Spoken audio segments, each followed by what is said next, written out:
Welcome, everybody. I'm pleased to introduce our own Brad Lipovsky to Colloquium today. I was looking at Brad's CV, which I have in my pocket, and was shocked to be reminded that it's been 5 years since you started here. We hired Brad in 2020, right at the beginning of the pandemic, and in fact, I remember meeting with him with masks on in the chair's office and feeling uncertain about things. It was funny when we were discussing your hire, Brad, there was a group of people that tried very hard to convince the rest of the faculty that you're not a glaciologist because we didn't want to preempt potential future glaciologists, and a bunch of people in Solid Earth were doing the opposite thing. No, he doesn't do that. He just does glaciology. We reserve the right to hire someone else, even though we want to hire him. I think it was very strategic to hire you because you clearly are doing all of those things. Brad lists on his CV 4 different areas: glaciology, environmental geophysics, fiber sensing, mechanics of Earth processes. He's published an amazing number of papers while he's been here, most with postdocs and students. He's got a really diverse group of people doing a really diverse set of things. I should note that he did his bachelor's in mathematics in 2008, Cornell University. Then he was at University of Riverside, California, Riverside, doing a master's in earth science. Then he went to Stanford for a PhD and Harvard for a postdoc and became a research associate there, but we stole him and Maureen Denol from Harvard, and they've been here since 2020. And without further ado, looking forward to what you've been up to in glaciology. Great. Thanks, Eric.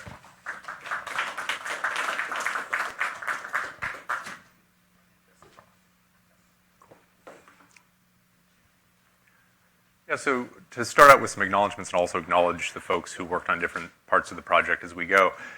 The part about the funding agencies, I always give these perfunctory, like, oh, thanks for the funding agency. But actually in the last year, I feel really actually grateful that the NSF, is one of Earth's great scientific funding agencies. So dwelling for a minute on that. I think similarly, kind of retrospectively thinking about, why do we study glaciers and why do we do any of this? And we kind of these days have to really have, good communication skills and explain to people why we do the science we do and why do we get money from the government to do these fun academic things. Well, I was really inspired by this book. Has anybody read Consilience, E.O. Wilson? Okay, some people. So it's not a new book. It's like maybe 10 or 20 years old or something like that.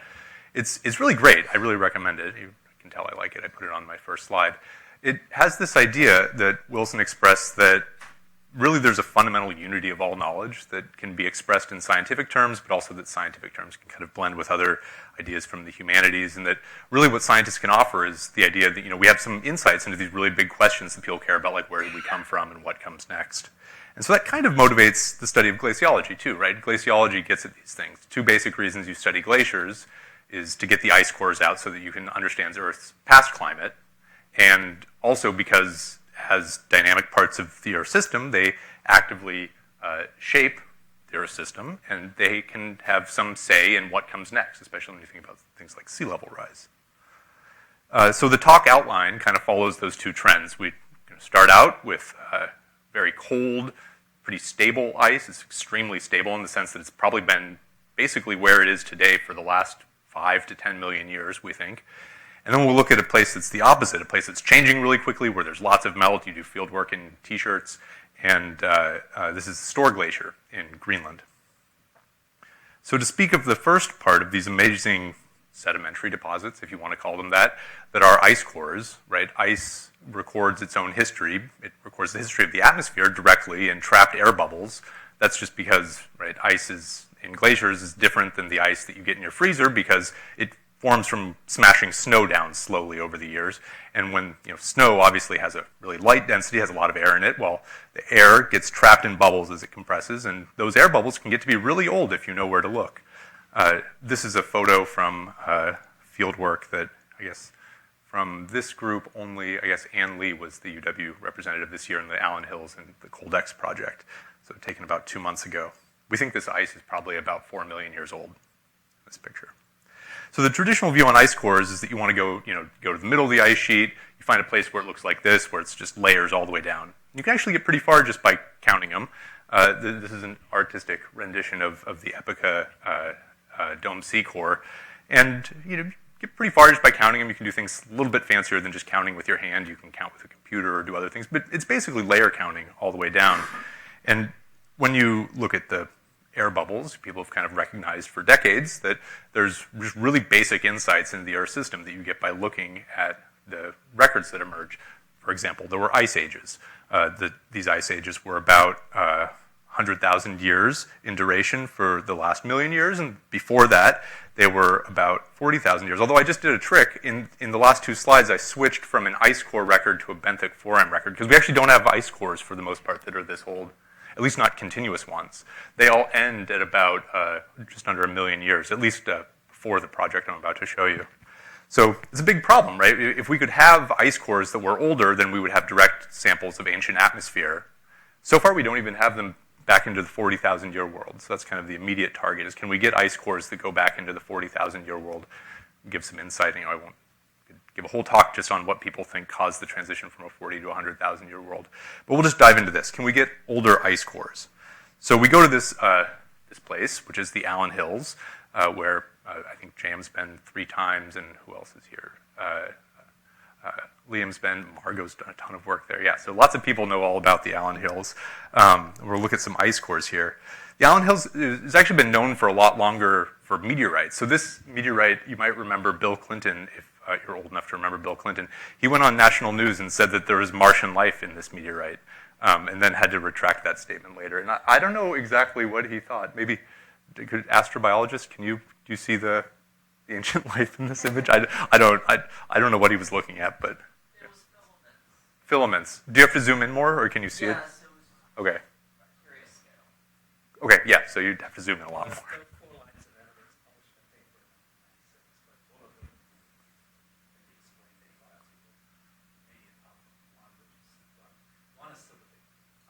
Oh. Okay. Good. I'm happy to. Let's. Can we talk about it more at liquefaction?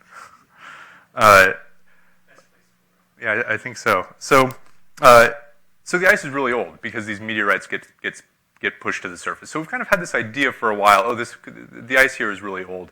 Actually, it's been thought basically since the 80s that this could be a good place to look for old ice. And to give some hint of kind of what the ultimate goal here is, right? This is a paper that's in review from the Coldex project. That's the NSF Science and Technology Center, the STC, that's funding all of this work. This is a paper in review by Marx Peterson et al. And they have this pretty amazing result that actually in the Pliocene, CO2 levels were about what they were in the Pleistocene, but the Earth was a lot warmer. And so that's actually a really fundamental, this is kind of like intro textbook level results if it holds up. There's not a lot of data points in the Pliocene, but there's a lot of old ice out there. So with more work, we can probably solidify the result. But as it is right now, this is a very important result about the climate system. It means that the Earth's temperature was warmer, but for some other reason besides just CO2 forcing. So I include this here basically as a reason to motivate the question that we actually want to understand why old ice is preserved here.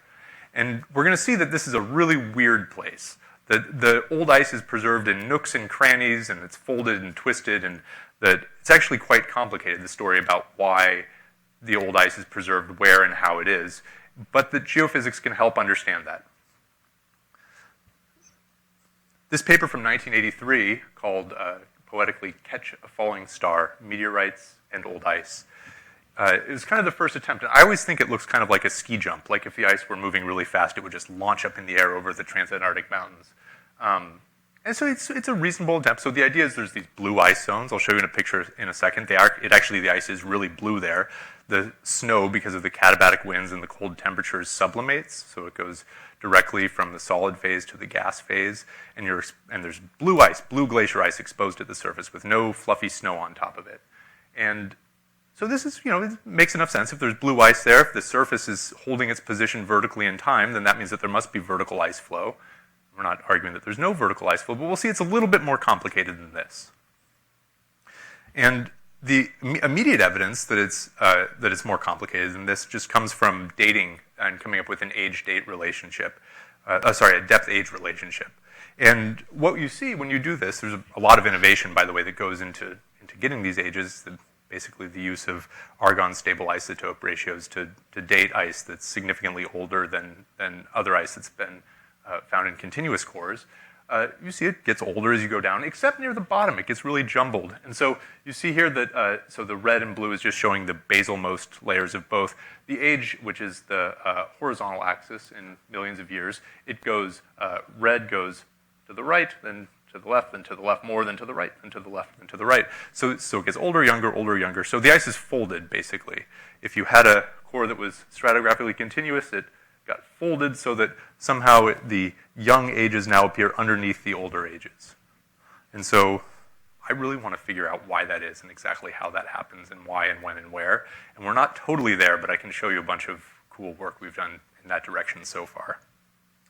Basically, we want to use geophysics as a new way of seeing the ice. And done all sorts of stuff, and a lot of people have been involved in this.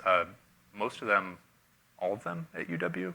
There's been a bunch of people that have helped with the field work, surely, but UW is really leading the way, I think, on a lot of the Allen Hills geophysics. So especially JM, Margot, Liam, people spend a lot of time in the field. So thank you all for collecting this wonderful data.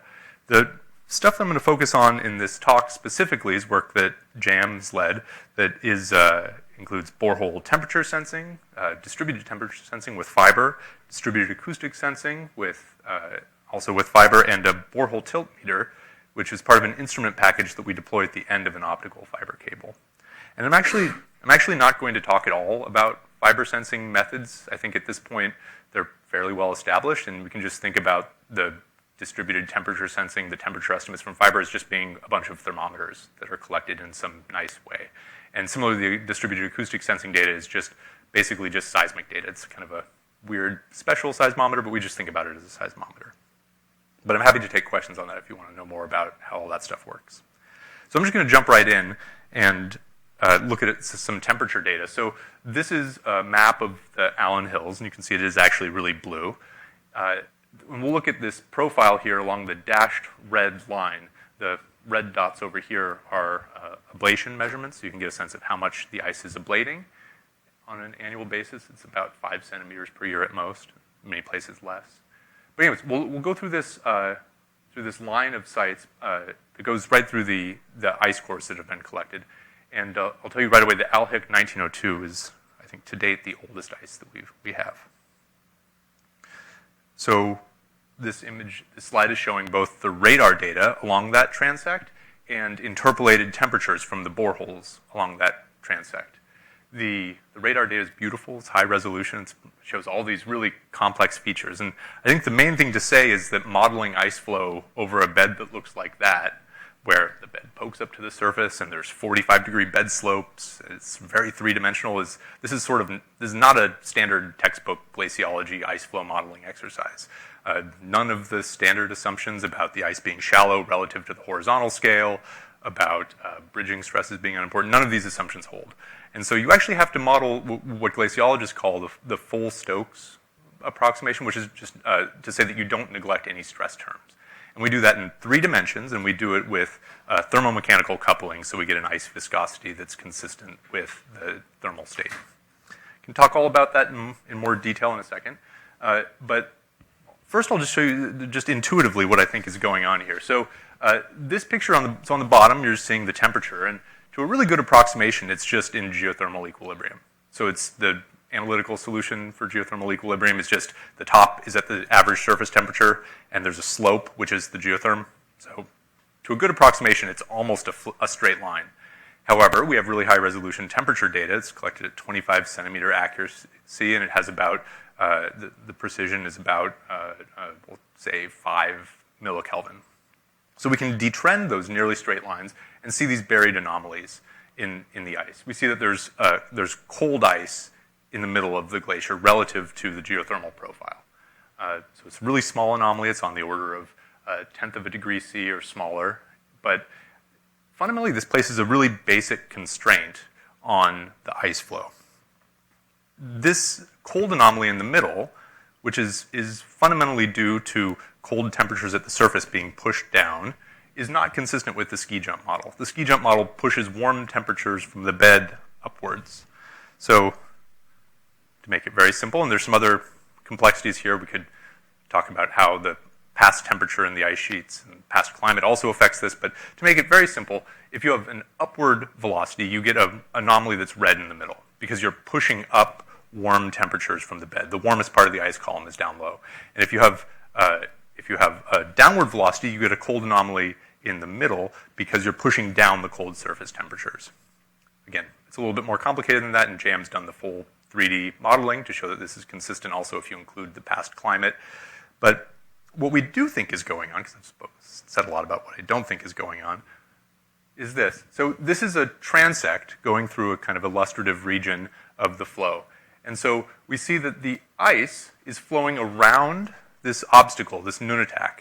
And actually, if you've been there, I think it's, which I haven't, but I've looked at lots of pictures that you guys bring back, it seems pretty intuitive. There's a local flow going down the nunatak that meets this big flow coming in from the continent. And where those two things happen, if you just have a 2D model, you kind of predict that it stagnates. If it's 3D, it actually mostly stagnates. The ice almost stops, but a little bit of it kind of goes into third dimension and goes around the obstacle. But it very nearly stagnates. And so this is interesting because it turns out that, we'll see in a second, that the age of the ice is really closely correlated with the ice velocity. We wanted to understand this in a little bit more detail. And so this is a very complicated model, right? It uses open source finite element package, but it's done in 3 dimensions. So we also wanted to understand it at a very basic level. And so this is an analytical solution, which is inspired from the 3D solution. It's a solution to the biharmonic equation, so it's Stokes flow. And all you do is, it's a classic solution. So like textbook classic solution in fluid mechanics called the stagnation flow is just when you have 2 flows coming together like this. And you have it's in a half space, so there's nothing down here. You just have 2 flows, they come together and they crash, and so they go up. And that's, you can see this is first solved like 200 years ago. Now, all that I did to modify it was to introduce a conformal mapping, which means that you take the plane and you introduce a new coordinate system so that it bends the plane like that, which is also not a new idea, but I couldn't find anybody else who'd done it for this particular problem. So basically the boundary conditions are just that there's 0 flow along the bed and that you don't worry what happens far away vertically, and to the sides you're just forcing it at some velocities. So it's not, the top of this is not meant to be the free surface of the glacier. It's mostly just a boundary layer that's within the vicinity of the break and slope. And it actually does pretty well. It matches the numerical solution reasonably well. So what you can get from an analytical solution like this, you don't create the full richness of nature, but you can understand some basic properties of your numerical solution that you expect to be true under different situations where maybe you don't want to run a full 3D ice flow model. And the basic thing that you get out of this, which is going to be, again, important in a minute, is that this model predicts mathematically 0 velocity at the break and slope point. It actually goes to 0, and it goes to 0 along that line that emerges outwards. So that's hence the idea of a stagnation point, that in the mathematical idealization, you actually expect complete stagnation, 0 velocity at that point. So in general, if you see this kind of feature in your radar data, you don't need to run a full 3D model. We've verified that it does work with a full 3D model, and there's a bunch of other richness that comes out of that model. But the basic idea holds even in a very simple case. Okay, we'll talk a little bit about some other novel data that we've collected. So we actually also just wanted to verify this. It turns out with this story, we realized that the basal velocities are really important. It's important to know how fast the basal ice is flowing. So we put a extremely accurate tilt meter down there. So measuring the basal flow speed, really the basal shearing rate with a tilt meter is not a new idea in glaciology. People have done this since they were recording, with analog recorders. Probably, I would guess in the 70s this was done. I actually don't know the first time that tilt meters were used on glaciers. But what's novel about this instrument is that it has nominal nanoradian sensitivity. So I actually had to screenshot and put it in purple because it's so outrageous that the manufacturer quotes that this is accurate to 2 × 10 to the minus 10 radians, which if you calculate is the width of a carbon atom per meter.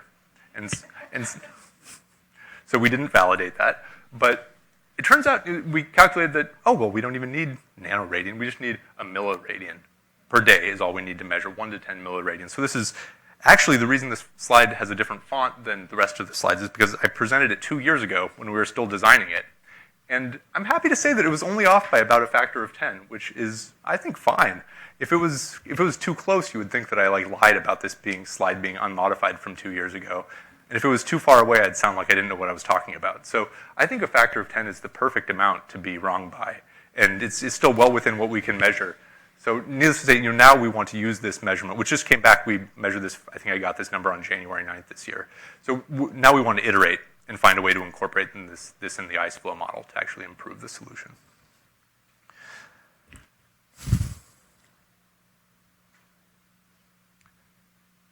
One interesting thing we can do with the ice flow models is think about what happened in the past. So the ice, remember I made the case in the beginning that it's folded, and it's folded over on itself. And so we haven't done anything time-dependent yet. This is all just a snapshot today.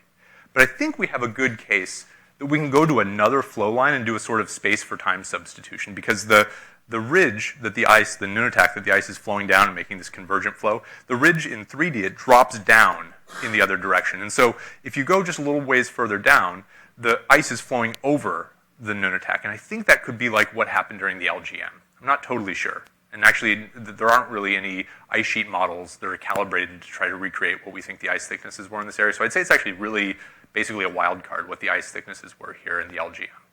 But it could be that the ice flow looked more like this.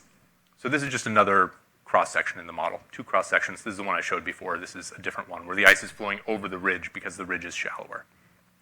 And so I think if you went back and forth between these two, in one, the ice is moving down and to the left, and the other one is moving up and to the right. And I think if you add an accumulation to that, you'll get folding, that you basically get these elliptical particle trajectories that would give rise to folds. So I think that's the origin of the folds. Running the model in time, I mean, even running an ice flow model for 10 million years is almost never done. People have done it, several groups have done it. Running a 3D full Stokes ice sheet model for 10 million years is pretty far outside of what's been done before. But I think that's basically what we've proposed for Cold X Phase 2, is to do something like this.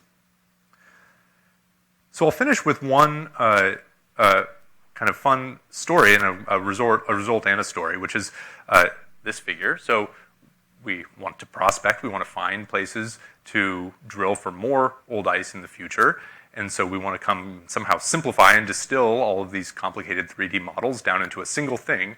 And this is what we came up with. So the idea that if you find a place with really slow flowing ice near the bed, that might be a good place to look for old ice. And indeed, the older the ice, the slower it's flowing in our model. So these are ages from the geochronologists and the ice cores and ice flow rates from our model.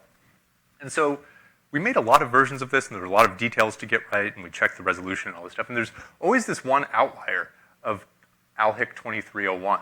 And in talking about it, we had these discussions, and we basically just decided that it's kind of in this other area set off on the side.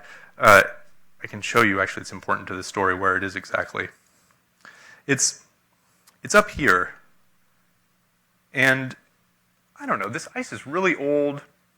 Millions of years old, a lot could happen. That's quite a long time scale for a glacier.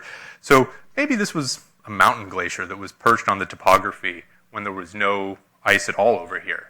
Or maybe the ice just came from 2 really different areas. We had all these things that we would say to each other like this, and we didn't really have any way to quantify it, but the only thing we could come up with was that it just had to have different provenance, that it had to come from somewhere else. So then I read Lindsay Davidge's PhD thesis and realized that the isotopes at that site are actually really different. And she proposes in her thesis that, in fact, that's because it has different provenance. So this is a good story about how geochemists and geophysicists should interact more, because I think that together these two things make a really nifty prospecting tool. You might even just be able to use the water isotopes from the surface, because you're limited in how much information you can use when you're prospecting, because it's really expensive to go out there and you don't have that much time. So I'm actually really curious if you could use just surface water isotopes and flow models to prospect for old ice. Okay, that's it for the first half of the talk. When I gave this talk previously, I just asked for questions in the middle. We don't usually do that in the colloquium. But we're allowed to. But we're allowed to. Actually, I didn't even say at the beginning, I love it when people interrupt and ask questions. So if the ice is stagnant, how come the meteorite is concentrated? That's a good question. It's not stagnant. It doesn't have to be stagnant at the surface to be stagnant at the bed. So the idea, the stagnation point idea, and the map I showed with the arrows, those were, I don't think I said this clearly enough. Those are 10 meter above bed velocities. So at the surface, it can in fact be flowing upward still. But actually, I don't know if there's any asteroids that have ever been found on the downsloping part of the nunatak. And we have tools we could answer that question, because they're all GPS, at least recently. So we could actually look into that. Another question, Brad. On those plots of temperature, which were really nice, like the hypotheses of upward flow versus downward flow. I'm not sure you explained, or maybe I wasn't paying attention. Those are anomalies relative to what? I assume that's just some simple, like, linear, hold at the top. Yep. Bottom. Yeah, just a geothermal equilibrium. Yes, which just, yeah, those are relative to just a straight line, which is the same thing as detrending it, except the seasonal cycle can mess with it. So you also have to get rid of the part with the seasonal cycle in the first few meters. Yep. Yeah. Back when you showed graphs of the ice cores age in relation to depth, I noticed that it was more varying as you go. So even in stuff like the cooling pulses are continuing as the rest is. That's a really good question, and I've been talking to some structural geologists recently about this. That yes, I think it puts a constraint on the age of the deformation. It basically had to happen after a certain age, right? I want to think more about this. Okay, I'm going to get going then on the second part of the talk, which is about, in terms of big questions we want to answer. Greenland's been looking like this, right? We've been losing a lot of mass recently, and a big question that's reasonable to ask if you're in a coastal city like Seattle is, what comes next, right, and why? So is it going to keep losing mass? If so, how much and how quickly, and how is it going to affect sea level rise around the world? I'll just point out that on the left, we see the democratically ruled and autonomous region of Denmark, which is part of Greenland, which is part of the Kingdom of Denmark. So we're going to zoom in on this little region here on the left in that box, which looks just completely different than the Allen Hills. So there's the ocean, and the ocean's a very strong influence, although I'm not actually going to talk about the ocean at all in this talk. The other thing you notice is liquid meltwater at the surface, these big kind of cubic kilometer scale meltwater ponds. They look like this. They're just beautiful when you zoom in. And our field site, this is a drone image taken from right near our field site, which is right near one of these big lakes. So immediately we're thinking, this place is really quickly changing. I haven't even told you yet. These lakes drain catastrophically in a period of a few hours. So that you get these really dynamic environment where the hydraulic conditions at the bed of the glacier change really quickly. So you get really big diurnal signals as meltwater pulses come every day with the daily melting. And we're going to use this site as an opportunity to study basal sliding processes, basically the fault zone that happens between the glacier and the sediments underneath, or the bedrock underneath. I really love this picture from Luke Zoot's News and Views article about his Nature paper. We basically see kind of different processes that we think about when we talk about basal sliding. Whether it's deforming sediment that's trapped in the ice and dragging along, they make the analogy to sort of aerodynamic skin friction, or whether ice is flowing around bedrock obstacles, whether that obstacle is meter-sized class or a 10-meter-sized class, or whether it's a kilometer-scale bedrock bump. It's kind of the different regimes. And actually, I'll give you a little bit of a warning that our story is going to be like the one on the left. We're going to have a big bedrock bump in this story. So the field work looks like this. There's a hot water drill, and we use this to install optical fiber cable down to the bed of the glacier. I say we, I also didn't participate in this field work, unfortunately. But we got add-on funding to Paul Christofferson's ERC grant, which is called the Responder Project, and we got an add-on through the grant from the Royal Society to do this work. So this is work done by former postdoc, Steph. Actually, Steph came back. She was a postdoc, then a former postdoc, and now she's a postdoc again. But she's not working on glaciology anymore. So basically, the schematic looks like this. The ice is about 1 kilometer thick, and we had a little bit of about 300 meters of measurements at the surface. And this is going to be a story about correlating Earth's ambient field, ambient seismic field. So we saw this in Marine's talk last week, so maybe I don't need to give a total explainer on it, but we can kind of just go over the basics, which is simply that on 2 seismograms on Earth's surface, you see noise, or what you would call noise, except this noise is in fact orders of magnitude louder than the noise floor of the instrument. They are in fact real seismic waves that are bouncing all around. And with a cross-correlation of these 2 seismometers, you can figure out which of those waves traveled from one seismometer to the other. once you know which wave traveled from one to the other, you can work out things like the Green's function. You can figure out what the response of the medium is, what it would be like if you had a hammer and whacked it on the ground and made a source that propagated from one to the other. This technique basically went from barely being in the literature at all, maybe 20 years ago, to being maybe half of the AGU seismology talk. So this is just has applications everywhere in seismology. It's a major part of the field of seismology in 2026.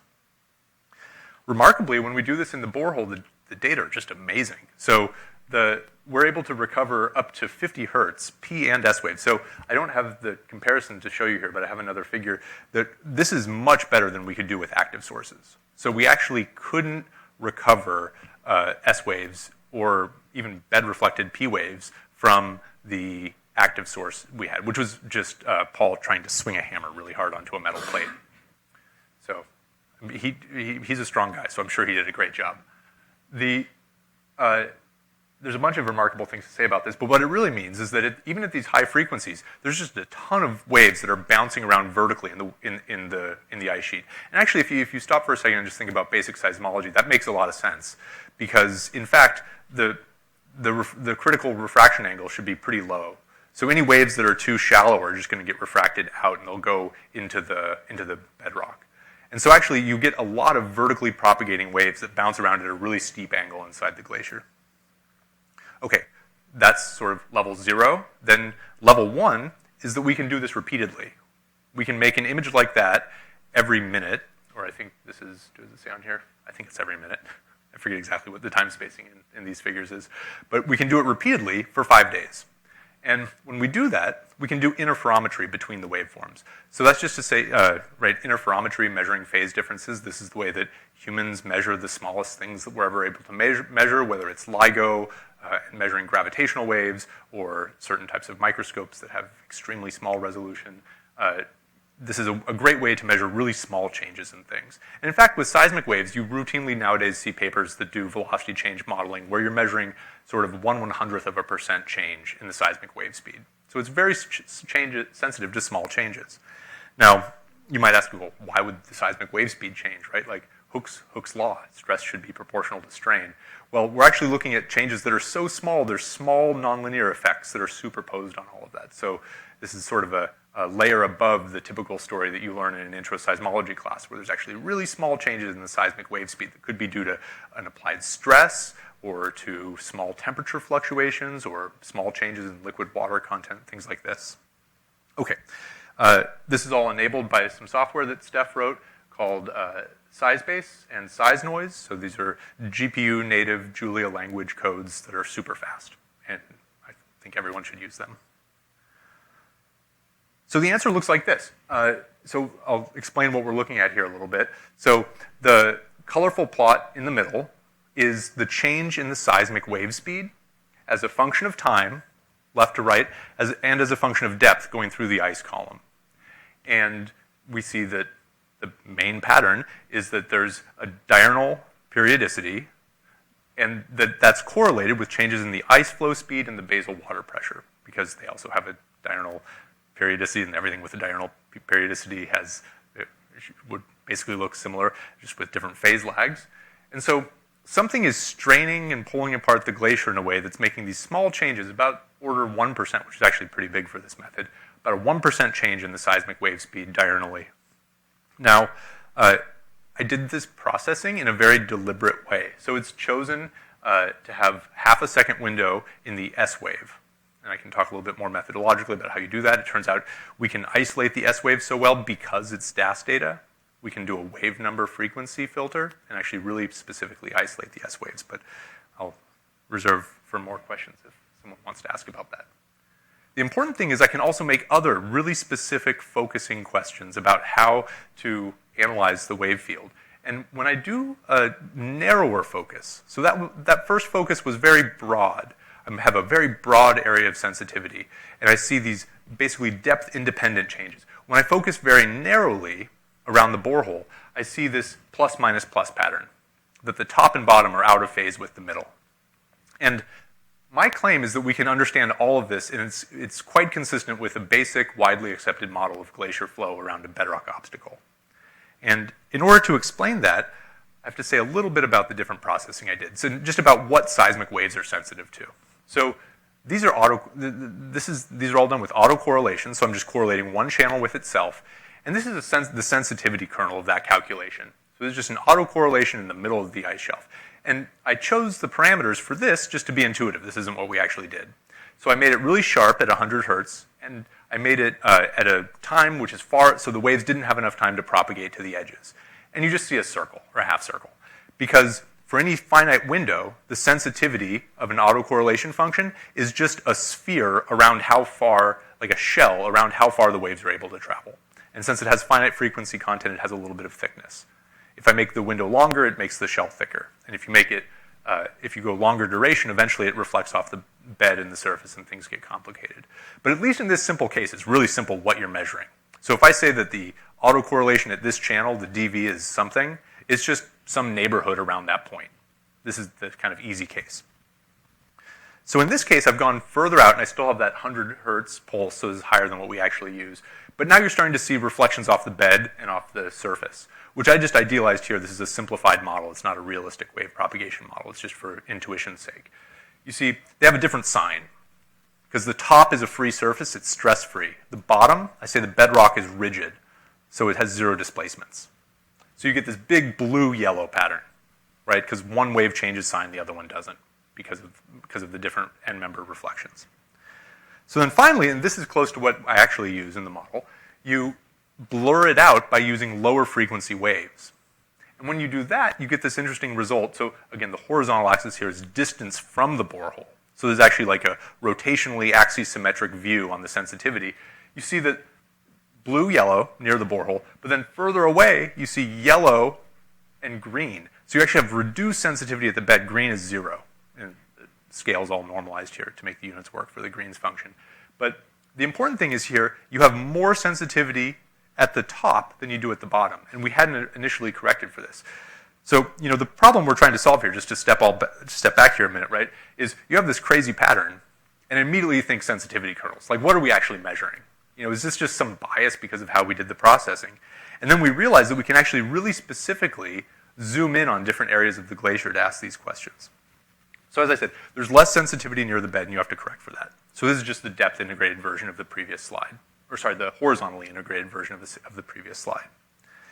So the point of all this, you can then just set up a linear inverse problem with the sensitivity kernels. You can estimate what the actual change in dV is given the autocorrelation function. And you basically you find what we had before, that there's a plus minus plus pattern, except the plus at the bottom has to be much bigger because you have lower sensitivity there. So if you measure a unit value at the bottom, it's actually divided by a really small sensitivity kernel. So it's actually 10 times bigger.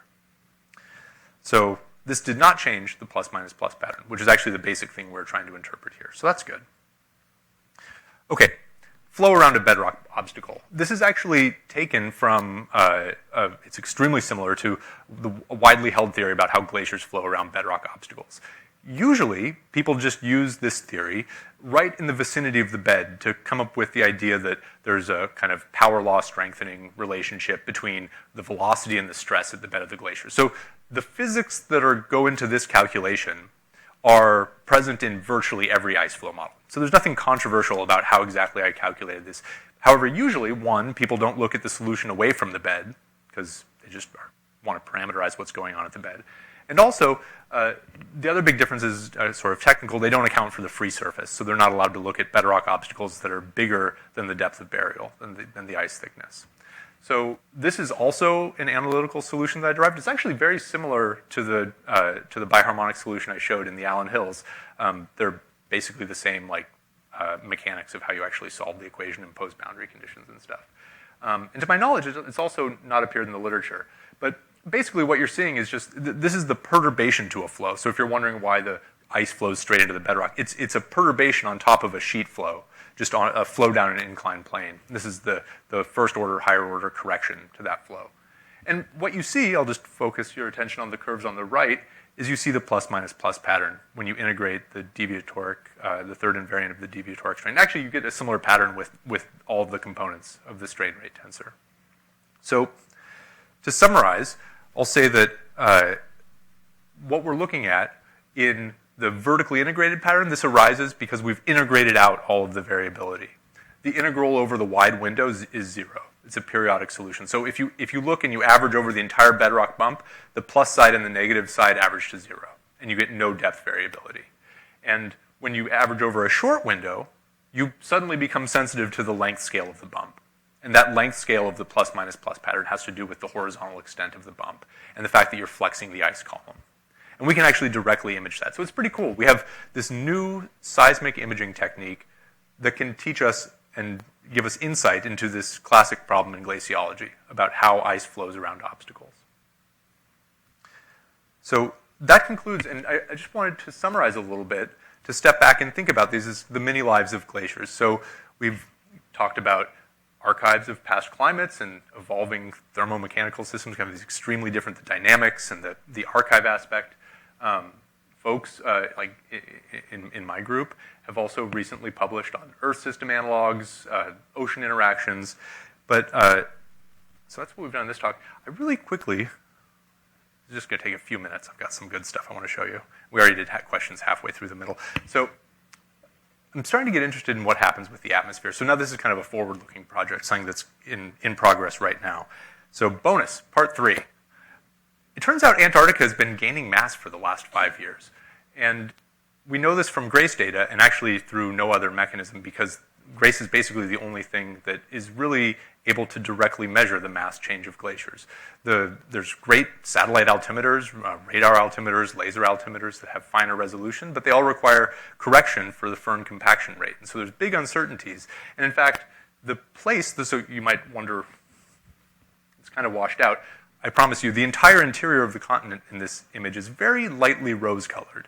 So the reason it's gaining mass is exactly the weakness of satellite altimeters. It's that there's an extremely small change in the accumulation rate, which is positive, over the vast interior East Antarctic plateau.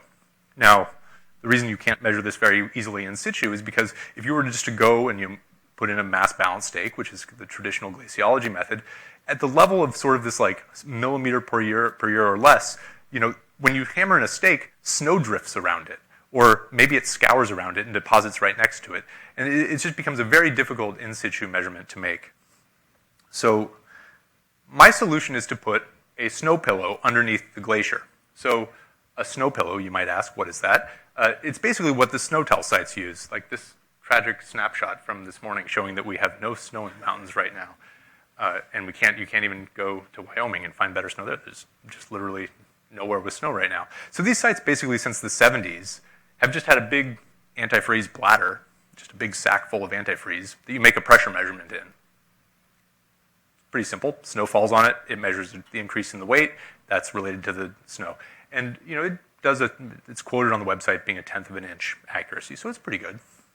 Now, my idea is basically to do the same thing, but to use Dale Weinbrenner's ice diver thermal melt probe to melt our way down through the ice sheet, and then attach basically a snow pillow to this system, and then measure rho GH, just measure the overburden pressure, except really accurately. And I think we can measure it using modern quartz crystal pressure sensors to maybe nominally a micron water level equivalent, but even if we're off by a factor of 1,000, it'd be enough to measure a millimeter per year accumulation.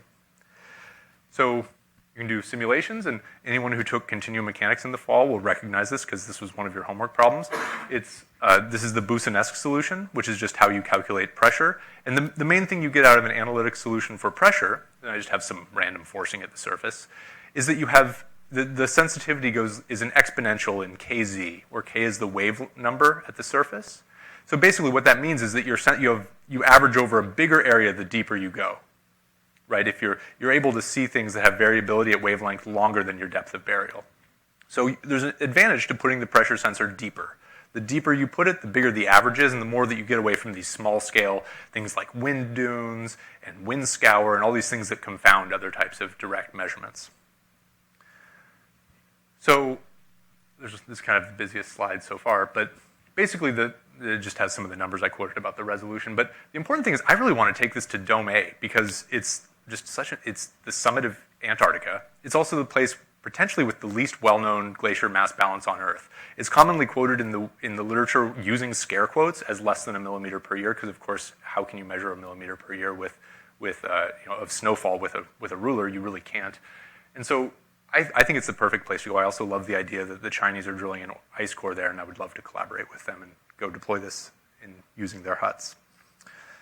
Okay, so this has been all over the place. Thanks for bearing with me as I tell you all these different stories about glaciers. And my conclusion is that whether we're studying ice that's melting today or ice that hasn't thawed in millions of years, geophysical observations, including fiber sensing and maybe also help from our geochemical colleagues, flow modeling, these things offer new insights into the dynamics and history of glaciers and ice sheets. So with that, I guess, thank you for listening. I'm happy to take more questions.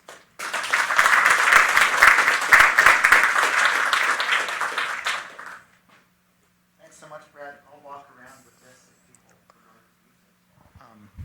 But I'll let you just do the emceeing because it's easy. Okay.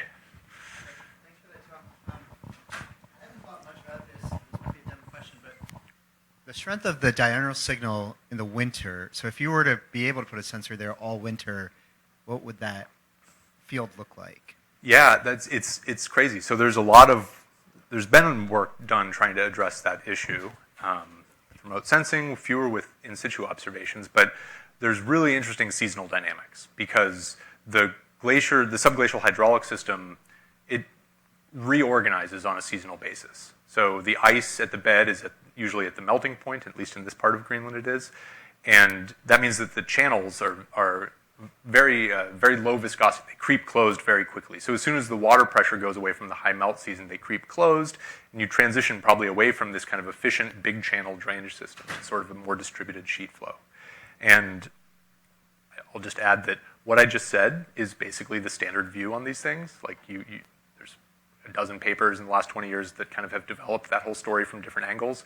There's also kind of a countervailing literature that doesn't have as clean of results, that usually doesn't get as much attention. But a lot of this comes from very simple idealized models.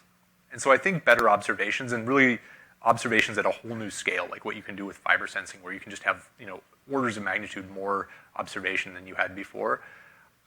I don't know if I buy that. Like the traditional story is a little too clean. It's a little too close to these kind of applied math models. So I don't know. I'm skeptical, but I think like more observations would totally be worth it about the seasonal cycle. Thank you.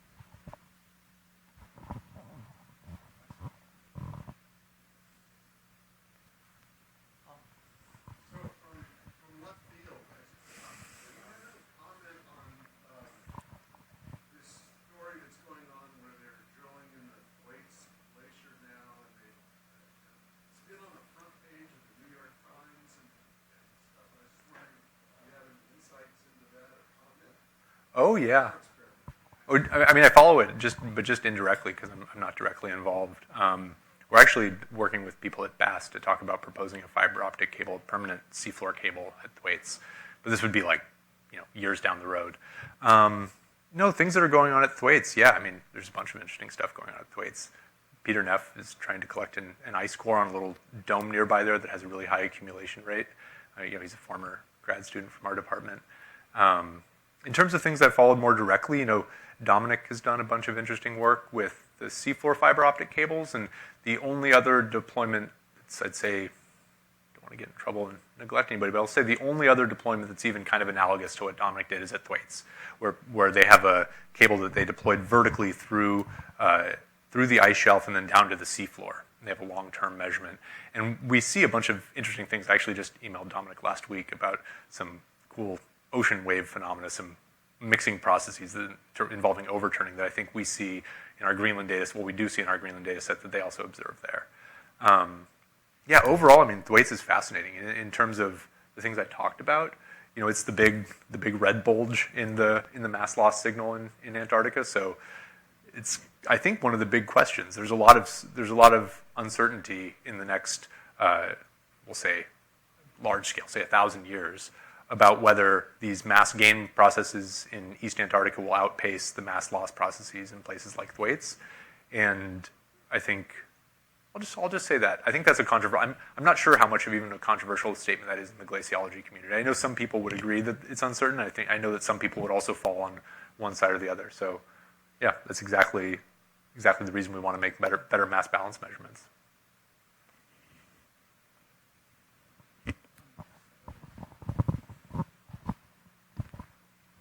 You briefly touched on epishelf lake drainage, which is really interesting. I wonder where the water goes most of the time when it. Yeah, me too.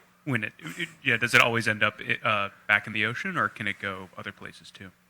Yeah, at this place it probably makes it to the ocean. If you just do this calculation of like how big of a subglacial lake would you have to form, it would have to be pretty big, and we don't really see it forming. We'd probably notice it just from basic observations like surface height change, and it's also really close to the ocean.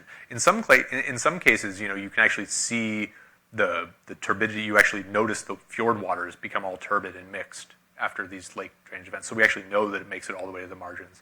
In other places in the interior, for example, like the group at Columbia, like Robin Bell's group, had an AGU talk this year where they have at the more inland extent, they have these drainage events, and they see evidence in radargrams that it's actually that they've been freezing onto the bed of the ice sheet, and that they have been doing so for thousands of years, that there's a big accreted ice unit related to freeze-on events. So I think both things can happen. Question or two more? I have one while other people are thinking. The bedrock, the imaging of the Greenland, the flow around bedrock bumps, et cetera. Are you also, with this technique, able to image those bumps better than has been done before, at higher resolution? I think that's a good question. I'm not really a radar person. My guess is that you would be able to image this just fine with radar, but what we can really get is the dynamics. So we can get basically the distributed strain rate changes in a volume around the obstacle, and then we can use that to constrain the basic physics around flow around a bedrock obstacle that goes into all of these ice sheet models with these parameterizations. Yeah. Thanks. Final questions? If not, let's thank Brad for a really great, interesting talk. Thank you. Thank you.